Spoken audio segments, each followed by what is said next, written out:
ఇబ్బంది కలుగుతుంది. వీటి గురించి కొంతమంది హిందువులు ఇంటర్నెట్లో చాలా మంది చెప్పడం జరిగింది. బైబిల్లో దేవుడు దేవతల్ని నమ్మవద్దన్నాడు. దేవతలను నమ్మిన వారిని ఆవశ్యంగా వారిని వెంటనే వారిని హతమార్చాలని వీటి గురించి కొన్ని డిబేట్లు జరిగినవి. అసలు దేవుడు విగ్రహాలని దేవతల్ని ఎందుకు నమ్మకూడదన్నాడు? వాటిని నమ్ముకున్న వారిని ఎందుకు హతమార్చమన్నాడు? పాత నిబంధనలో చాలా చోట్ల ఈ దేవతల గురించి విగ్రహాల గురించి దేవుడు రాయించడం జరిగింది. దేవుడు దేవతలను ఎందుకు నమ్మకూడదన్నాడు, విగ్రహాలకు ఎందుకు సాగిలపడకూడదన్నాడు ఈ వీడియోలో మనం గొప్ప వివరణ తెలుసుకుందాం.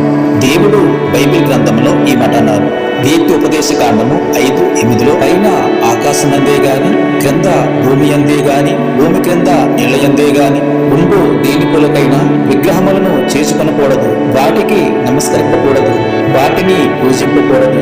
దేవుడు ఇశ్రాయేలు ప్రజలైన యూదులకు ఈ మాట ఖండితంగా చెప్పడం జరిగింది. మీరే భూమి మీద దేనికి నమస్కరింపకూడదని, దేని పోలి అయినా విగ్రహం చేసుకోకూడదని దేవుడు వారికి నిబంధన ఇవ్వడం జరిగింది.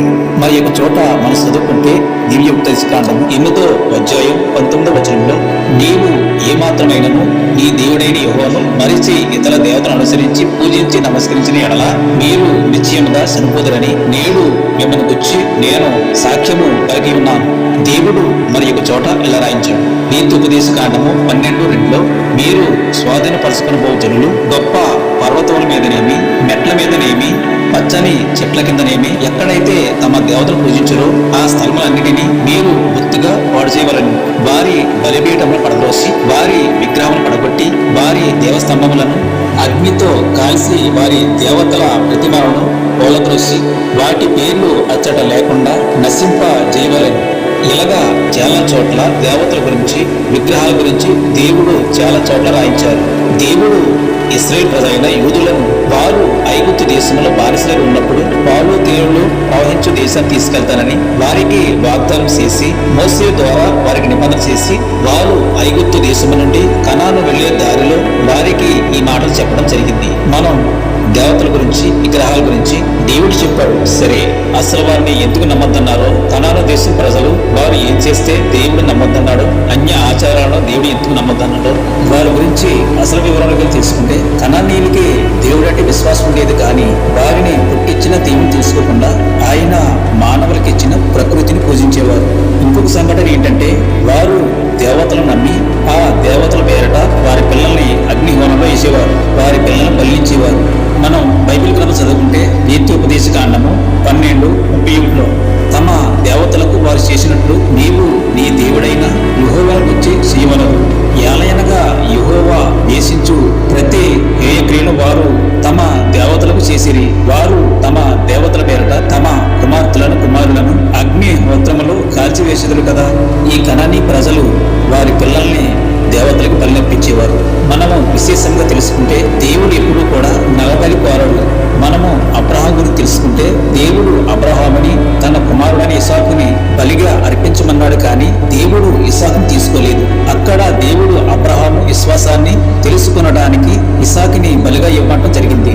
దేవుడు నరబలి కోరడు.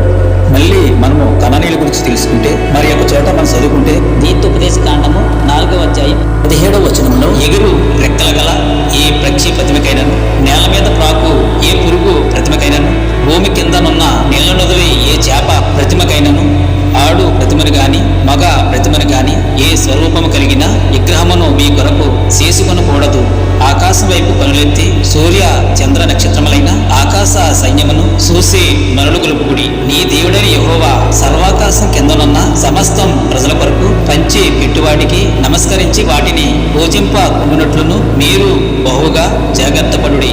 దేవుడు ఇశ్రాయేలు ప్రజలకి ఈ నిబంధన చేయడం జరిగింది. కనానీయులు అందరూ కూడా వారికి లేని దేవుడు అంటే ఉండేవాడు కాదు. వారు ప్రకృతిని పూజించేవారు. సూర్యుడు దేవుడు, నక్షత్రాల దేవుడు, ఆకాశ దేవుడు, వానదేవుడు, శాపదేవుడు, కుక్క దేవుడు, నక్క దేవుడు, ఆవు దేవుడు, ఏనుగు దేవుడు. అలాగే వారు ప్రతిదాన్ని దైవంతో పోల్చేవారు. దేవుడు ప్రకృతిలో ఇవన్నీ నరుల కోసమే పుట్టించడం జరిగింది.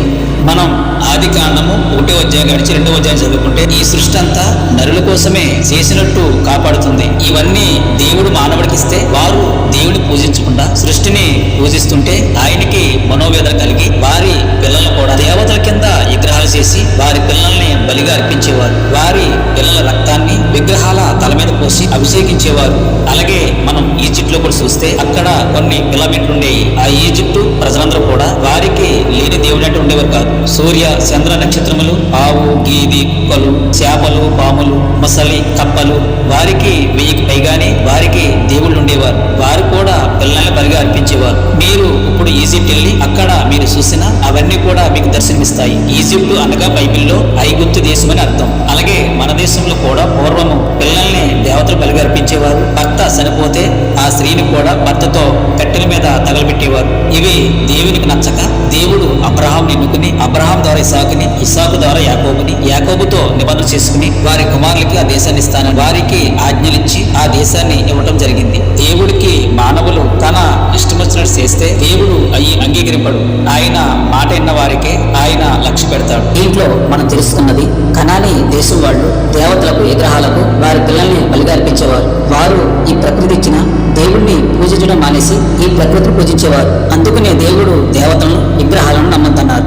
కనాను దేశం వారు దేవుడి మాట అయినపోవడంతో వారి దేశాన్ని అబ్రహాము, ఇసాకు, యాకోబు సంతానమైన వారి కుమారులకు ఇవ్వడం జరిగింది. God bless you.